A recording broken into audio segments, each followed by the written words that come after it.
now and sell it Is out. Impact as popular as AEW? What are you talking about? Why are you even bringing them into the conversation? They not hot. They not hot in the streets. You talking about an old drug. An old drug is like ecstasy. We've seen the peak of it. They not popping up, bro. You know what's hot? We talking about crack in the 80s. AEW is crack in the 80s. WWE is heroin, my nigga. Heroin's going to always be around. Wildin', Everybody's going to always shoot the dope. Let's reel it in. I'm just saying. Let's reel it in. I'm just saying. We talking about optics here.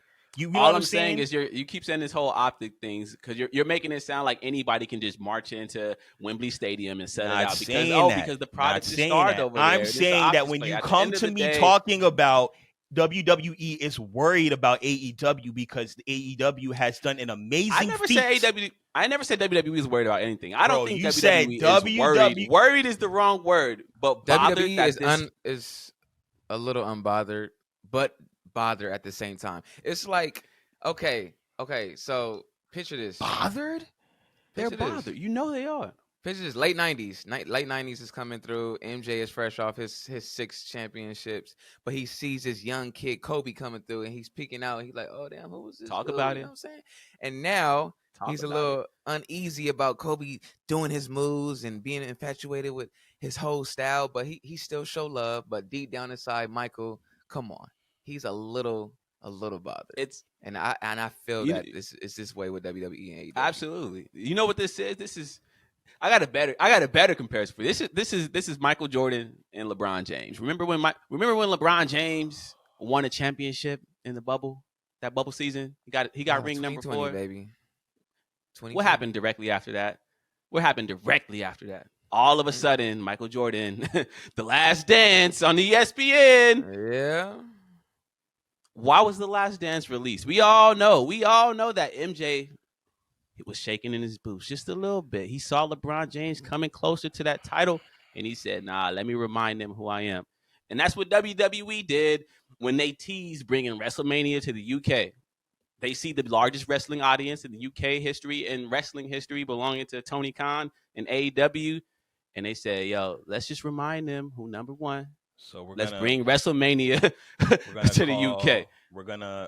I just want to make sure that we're doing exactly what we're saying we're doing. We're comparing AEW to LeBron James. Absolutely. Okay. Let me tell you something, brother. Let me tell you something right now, bro.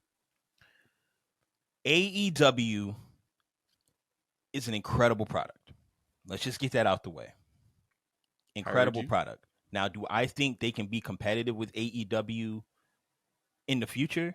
Yes. Is this a sign that they can be competitive with WWE in the future? Yes. Is this a sign that they can be competitive with WWE in the future? True. I think it is. I think it's incredible. This is an incredible feat. But you have to really understand the optics of what's going on with AEW, bro.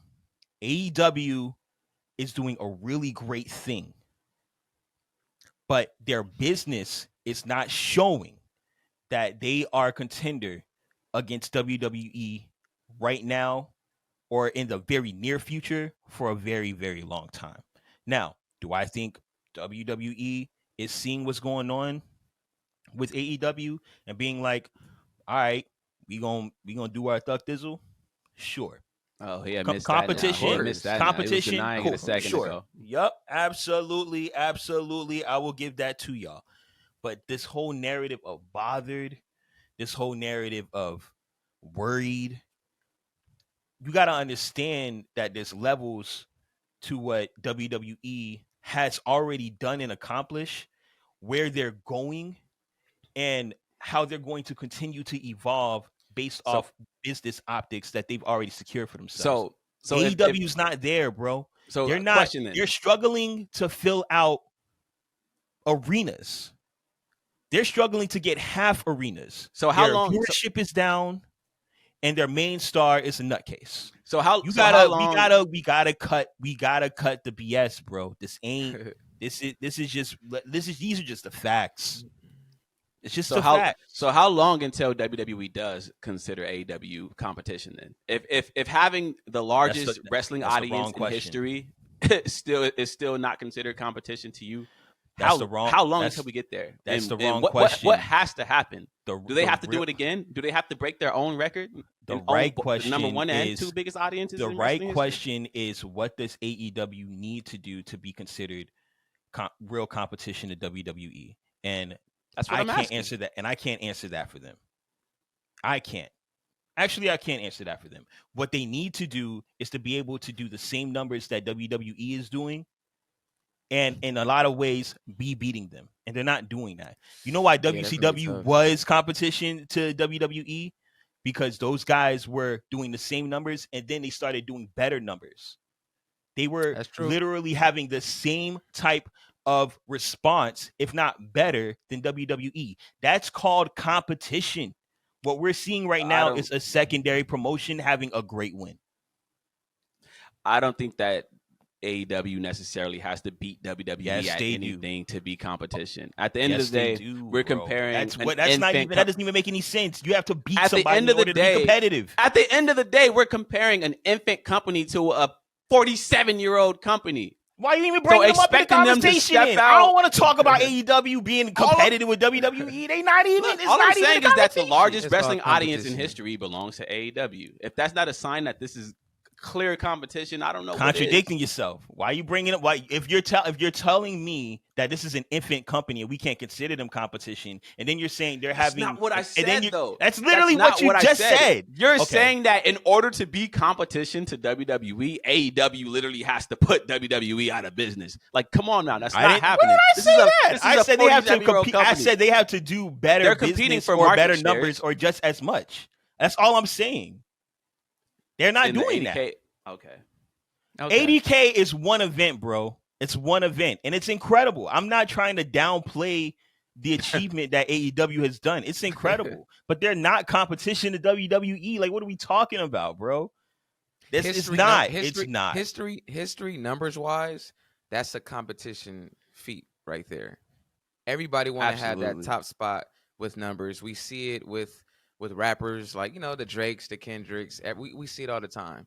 And I feel you can go 10 times platinum on a song because it's hot. You can get an Old Town Road. Doesn't mean you're Drake. What are you talking about, bro? What are you talking about albums, to me? Man. You talking? These are optics. Man. You have a diamond album. 50 Cent has a diamond album. 50 Cent isn't Drake. He's not. It's a difference. Wembley, Old Town Road, bro. They are Old Town Road, bro. It's a hot moment. But can you do it consistent? Can you do 50,000 and can you do 50,000 in London? Can you do 50,000 in the United States? Can you do 60,000 in the United States? So at the end of the day, basically what Sylvan is telling us that it's going to take a lot more than this one show being the largest audience in history to impress him. But at the end of the day, like I said, that's not what I'm saying. It's impressive. It's impressive to me. I'm already impressed. Then? I'm saying it's going to take more than that to be competitive to WWE. That's all I'm saying. I'm impressed. I'm not only impressed, I'm very happy about this. And I'm upset that I have to sit here and downplay AEW's accomplishment because I enjoy them as a secondary promotion. But we're not going to paint this false narrative, B. You know what I'm saying? Like, we not. Hey, it's all competition, man. It's all competition, man. But it's not competition. Look. It's not competition, bro. Competition is when two people can actually compete with one another. They're not competing. It's an alternative product. It just is. This isn't 10 ketchups. This is ketchup and mustard. If AEW just did the largest attendance, that's competition. It's not, bro. It's one show, bro. Like y'all are. They're not. They're gonna do this one show, and then they're gonna do their Dynamite, and they're gonna struggle to sell out the arena. I appreciate you watching, but I need you to like, subscribe, and share one time, real quick. Thank you.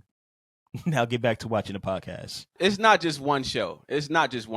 Like, obviously, technically speaking, this is one show that has the largest audience or whatever, but this is a 5-year-old company that for the last 5 years have had one of the highest rated wrestling shows on TV. Now, is it beating SmackDown or Raw?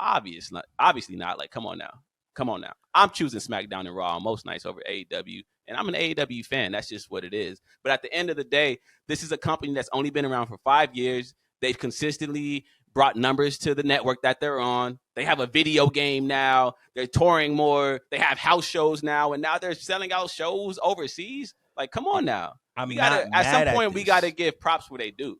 I've given props to AEW, and I will continue to give props to AEW. You know what I mean? Like, and it's the old age tale of tribalism. I love WWE. I like AEW. I'm not sitting here like, is AEW going to be competitive with WWE? I don't think they are. I don't. I enjoy them for what they are. It's the AEW people that are pushing this narrative that doesn't exist. Now, you guys are doing great things, but it's not competition. Because in order to be competitive, somebody would have to be able to win and lose. And as far as I'm concerned, you guys are winning in your own way. But if you're trying to compare yourself to WWE, you're losing in every facet from a success standpoint. That's how I see it. Now, we don't have to do that, right? That doesn't have to be competition. It could just be enjoying every product for what it is. I don't compare Impact to WWE. I don't compare New Japan Pro Wrestling to WWE. I enjoy every product for what it is. But when people start coming to me and being like, WWE is shaking in their boots because an alternative company is doing an incredible feat with one show as the largest ticketed gate in Wembley. Completely, will give you respect. But you're going to go back after that and you're going to go to your Dynamite and you're going to struggle to fill out your arena and you're going to have maybe an 800 to 900,000 viewership. You don't come to me and talk to me about competition. That is not competition. That is an alternative product. That is all that is. And I fully like AEW. But do not come on this podcast because, of course, I'm bothered. Because I don't want to have this conversation. Everybody wants to come to me and say, oh, Wembley got him sick. This is so crazy. Don't come to me talking about competition, bro. Everybody wants to live in La La Land. Live in reality. I'm a reality-based person. I'm looking at things for what they are. It's y'all people who want to take a single event and make it more than what it is. Appreciate it for what it is. It's history. It's life-defining. It's incredible. It's great for pro wrestling. This is not competition. It's not. That's all I'm saying. So we gonna whether it's competitive. You said what? No, go ahead. I was gonna say we're gonna have to spin the block to this conversation when WWE Little Brothers AEW with this record. Oh, because absolutely. You know they're it's coming. Gonna do it. It's coming. It's like how Jay-Z dropped something every time. Nas every single time now. Exactly. And look, I'm an AEW fan. It's no secret. But I already know WWE gonna come in and crush the building. They gonna do it just to show who's boss.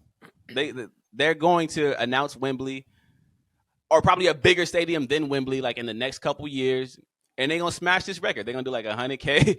And when that happens, we'll have that conversation. But until then, the largest live audience in wrestling history doesn't belong to Vince McMahon. Doesn't belong to Triple H. Doesn't belong to Eric Bischoff, Ted Turner, whoever you want to name. Belongs to Tony Khan. And Wembley, and they bothered. And Wembley's capacity is 90K. I just want everyone to enjoy. I just want everyone to enjoy wrestling without creating narratives that don't exist. That's all. All right. Well, what you got for us today, Sylvan? Because I know you in the group chat you alluded to some things about one of my favorite wrestlers, Seth Rollins. You had some things to say about his run. So since you yelling and screaming at us right now, I'm gonna let you get that off your chest too. Man, I appreciate you brothers for allowing me to vent and get myself together. I was not trying to go to that space as you. No, we needed that though. We needed that. This is what I wanted. That's the energy I wanted to see. Because I know you bothered. Yeah, man. I was bothered. Wow. I know you bothered. That's the energy I wanted. I'm bothered by delusion. I'm bothered by false narratives. I'm bothered by fantasies. I don't have the luxury to live in fantasy. I have to deal with reality as it is every single day. And it bothers me when people come to me with false narratives and delusion. But that's neither here nor there. I appreciate you, my brothers, for bringing that dog out of me. Hey, we appreciate you too, my brother. I probably lost it because Drake didn't drop. For all my dogs. I think honestly, I think all of Drake for all my dogs, baby. I think all the frustration of Drake not dropping just came out, and that was hot. Drake, you played us, man. You played us, bro. You played us, man. You doing this like The Rock keep doing this, just not showing up. Come on, Drake. Oh, come on, man. Come on, Drake. But look, I have some I was originally gonna make this about a certain wrestler, until my brothers kind of gave me some real game and perspective on what I should really be talking about, and I want to talk about one of the most prolific wrestlers of our time in our generation, Seth Rollins, arguably, quite possibly one of the best wrestlers of our generation, definitely future Hall of Famer, giving him all of his roses, and he's honestly one of the most interesting characters to watch right now, in a lot of ways approaching his peak, and I think it's time for him to close and wrap up his World Heavyweight Championship reign. It's time to wrap it up, bro. It's time to wrap it up. It's time to get. He gave him mad props and then said, "Get him out of here." Yeah, get him out of here, man. Look, you got to get out of here, man. I wanna preface this by saying that I don't think Seth Rollins' reign has been bad. I actually think it's been pretty solid, and I think that considering everything that we've been through with Roman Reigns having this WWE Universal Championship for as long as we've had it, having the World Heavyweight Championship be legitimized with someone that, quite frankly, was safe, was the right move, right? Seth Rollins is at the peak of his popularity. Not only that, in a lot of ways, he's at the peak of his performance. Just overall, just one of the most popular wrestlers in the world. But we've seen Seth Rollins with the championship a million times. Right. Roman Reigns has had this championship for 3 years now, and we've seen, and prior to that, we've seen him with the championship I don't know how many times. We haven't had a new champion crown, like a brand new first time ever champion crown, since Big E. And one thing that I can say about the AEW is that, I mean, because of its infancy, right? Like it's not really a fair comparison, but it's exciting to see their new champions. Everybody's a new champion, right? You get the belt and it feels like, wow, we get to see MJF. We get to see Hangman Adam Page. It's fresh. It's like, wow, what's this legacy going to be? WWE hasn't had that in a very long time. And as far as I'm concerned, I feel like that's making the product a little bit stale. And I think they're working around it because obviously WWE is WWE, and Seth Rollins is also Seth Rollins. So I'm not here to shit on this reign, but I do see a stale component when we're not seeing new stars that deserve a belt and a title shot really usher us into the new frontier of professional wrestling with WWE. Now we've seen it with the other belts like IC title, the United States Championship. But for some reason we have not gotten around to it. Well, I know the reason, but his name is Roman Reigns. Like, we know why we haven't seen a new, we them ones. We know why we haven't seen it. But I also want to add to the fact that recently Seth Rollins has talked about his lumbar issues and that he's had lower back issues for the past 5 years. And as someone who has recently gone through lower back pain and lower back issues himself, I can't imagine wrestling at the way that he's been wrestling and taking the bumps he's been taking and having the competitive 30-40 minute matches on pay-per-views and, right. Those top rope Falcon arrows, like, come on, chair shots, whatever. I can't see myself doing that with those type of issues. And he doesn't know. He had an interview saying that he didn't know how much longer he could actually continue to do something like this. And for me, this is the perfect time for him to exit, maybe enter into a part-time role temporarily, and really start figuring out how he's going to heal himself. Because Seth Rollins is fairly young, in my opinion. He's fairly young, and I think he's got another 10, 15 in him with a different wrestling style. But I want him at 100%. Right. And I don't want to see this guy injured to the point where he's forced into an early retirement. And with that being said, I also feel like it's time for a new champion that we all can maybe possibly agree on as a unit of black brothers. I think we need to pass this championship off, not to Nakamura, but to make Gunther. Sure you said it. Wait, to who? It's Gunther. To Gunther? Gunther. Gunther, my brothers. Oh yeah, my Gunther. God, It's man. time. Listen, I think if Gunther. Nah. Look, guys. I just want to be honest with you all. Gunther is poised in a way that makes sense for a transition into the future, but also a transition that we're all collectively going to believe in. We've seen this guy have an unprecedented reign with the IC title. I haven't seen this IC title feel as important maybe since the Miz in 2017, and that was 6 years ago. Yep, absolutely. You already know what time it was, man. You know, I'm a Miz guy. You know me. I also want to point out the fact that this guy was one of the last two in the previous Royal Rumble with Cody Rhodes. I also want to point out the fact that he has a faction that's already heavily esteemed and incredible, and we could see either one of those guys, get a United States Championship or an IC title. Ludwig Kaiser and right Giovanni Vinci. Are we for real? Absolutely. Come on, absolutely, man. And I also want to stick to the fact that as much as I wanted Finn to win the championship, that's my guy. As much as I wanted my Finn, guy. that's who should be champion. We've seen Finn around for a while, and we're just getting really used to Gunther, but he's also been elevated to a place that makes sense for a transition of a new star that's believable as a world heavyweight champion. Thank you for coming to my TED Talk. I appreciate every single one of you all. And I'm gonna pass this off to you. Humbly, I'm gonna pass this off to you because I'm about to scream on this, man. So Assalamu alaikum. Yo, so to the to the audience, I want to apologize for Sylvan's insane comments about Gunther. He's a great wrestler. I like what he's doing with the IC title. But Gunther? But y'all know Baylor is my guy. Finn, I've been rocking with Finn for the longest, man. It's 7 years overdue. He needs his get back. He needs his get back. Happen. He need that. It's not going to happen. His faction is succeeding top levels to the point where people are tired of it, right? Factions are formed to get guys over, and then they break up and have a feud. Finn needs to get this title, and eventually Priest can, later down the line, cash in and create that feud. But Finn needs this belt. It's long overdue. I'm sorry. I can see him at the top. Great in-ring, great mic. He has it all. Gunther? What Soulja Boy said? Gunther. I love Finn. Gunther? It's not gonna happen. All right. Let me put y'all both in y'all place.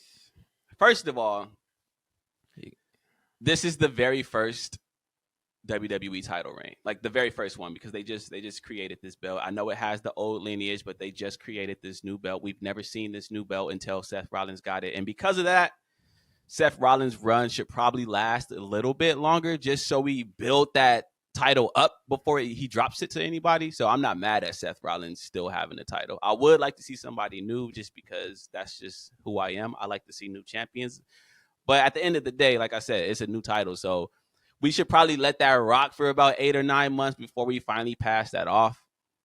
Don't you think? I would like to get it, but I don't want to see. I just don't want to see Seth get hurt. That's right. I definitely don't want to see. I definitely don't want to see Seth get hurt. But so I feel like he should still build that up. But if he does drop the title, Sylvan is out his goddamn mind if he think Gunther should be the one to take it. Now, look, I understand. Like, I love Gunther. I think he's incredible in ring as a wrestler. What are we talking about, Gunther? Like, who knows who Gunther is? You don't walk down the street and ask a little kid who their favorite wrestler are, and they're gonna say Gunther. Like, nobody. Gunther's not a star. I'm sorry, but he's not a star. He's being presented as a final boss in WWE, and I love the way he's being presented. And all his matches are fire. He even had a great match with Braun Strowman, and we all know nobody has a great match with Braun Strowman. But Gunther is not on that level of a Seth Rollins or a Cody Rhodes or even a Finn Balor. If I'm walking down the street and I walk past Gunther, who's even gonna know who that is? It's Gunther. People are gonna know who I might think it's Jokic. Oh, absolutely, man. Dude. I'm saying I might think he might think it's Jokic. No, don't get it. No, Finn Balor's that guy. Come on now. We all know what Finn Balor meant to the Tumblr era. Come on now. We all know. We all know Finn Balor's.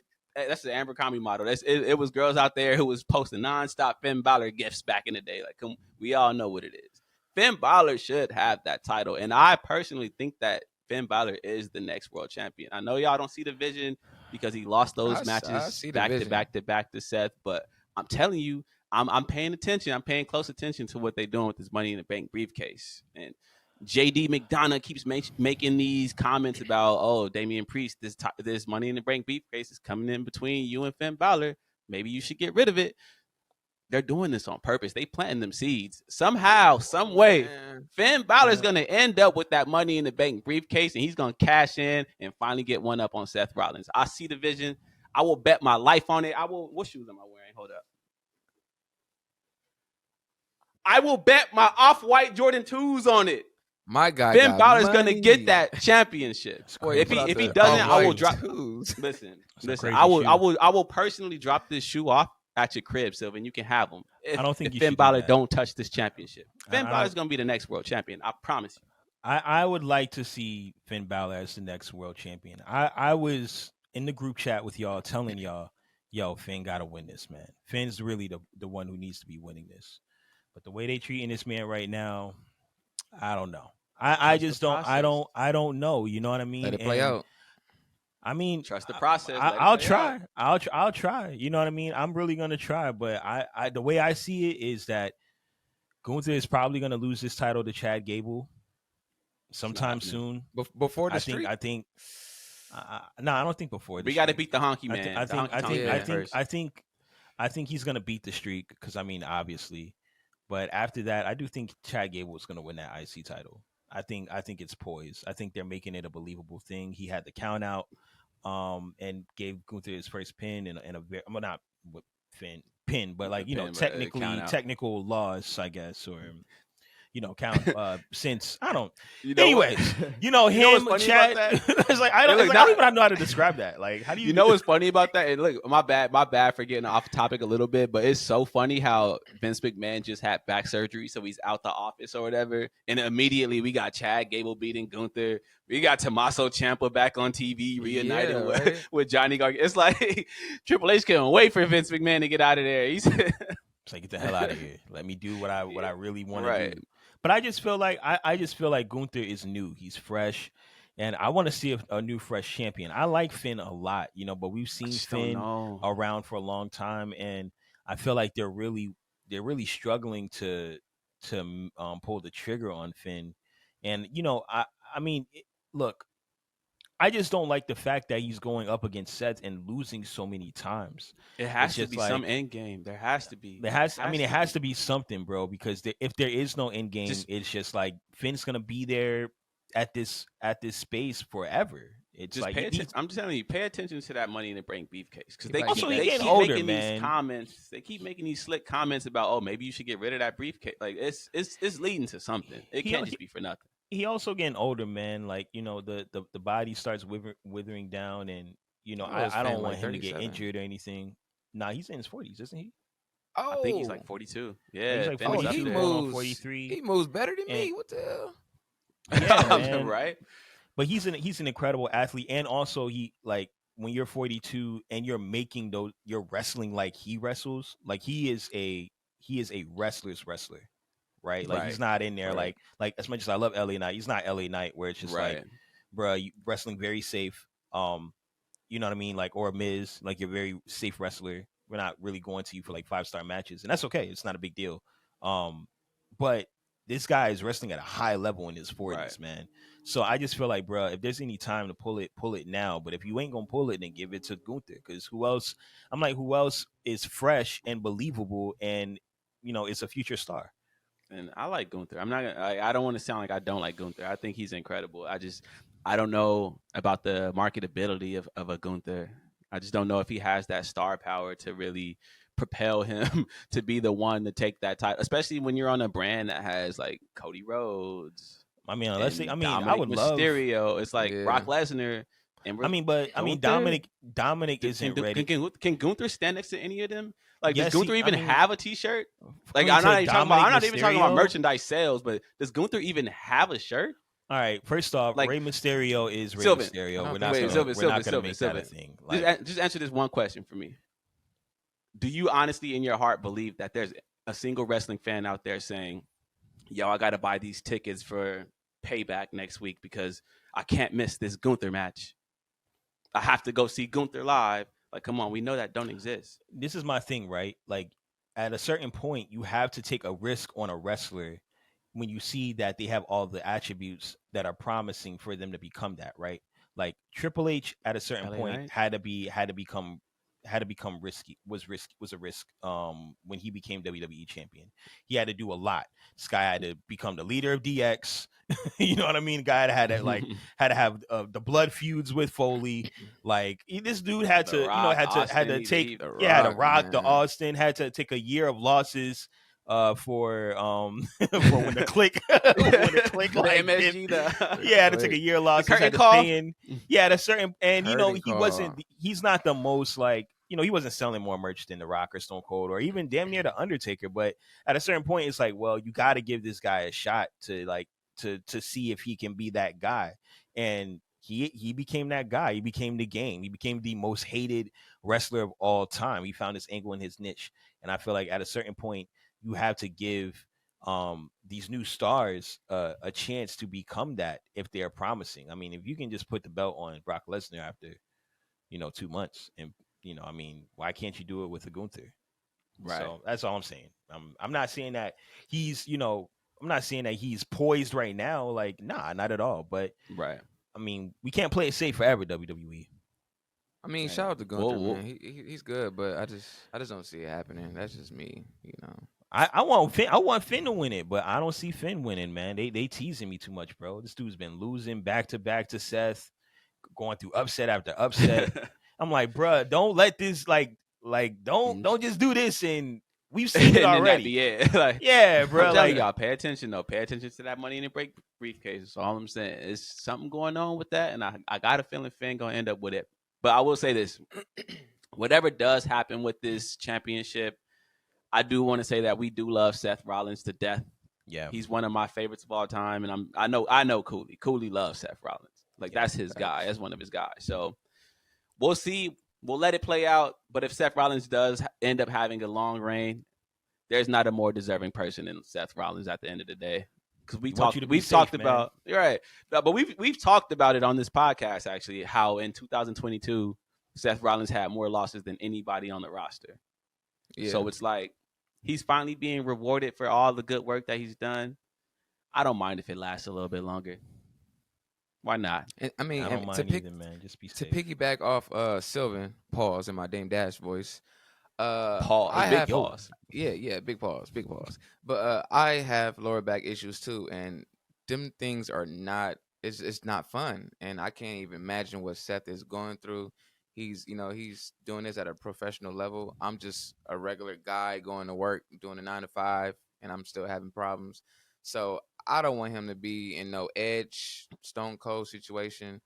So maybe if he think that it's not, as 100%, he should, drop the title soon. I can't. 8 months. Take care of your health, Seth. Plus, take back care injuries, of your health, man. Back injuries. Man. Look, you don't want to. You never want to be that guy that overstays your welcome. Like, no matter how hard you're killing it at the top, when you start to have those issues with your lower back and groin and area, arthritis in the knees, sometimes it's time to wrap it up. Go be a backstage producer. Go do something else. But I honestly feel like if he took time off right now and just repaired himself for like 2 years, he'd be good, bro. He would come back more popular than he's ever been, in my opinion. But I mean, I get it. You worked really hard to get to where you are. And I do also wonder how much of this is kayfabe and how much is real. Because for all we know, Seth Rollins could be fine. He might just be like, he might have a little bit of lower back pain, and he's just playing it up for the storylines. Like, we don't know. We honestly don't know at the end of the day. Yeah. But whatever happens, I'm here for the ride. I love Gunther. I love Seth Rollins, and I love Finn Balor. So I really just want what's best for all three of those guys.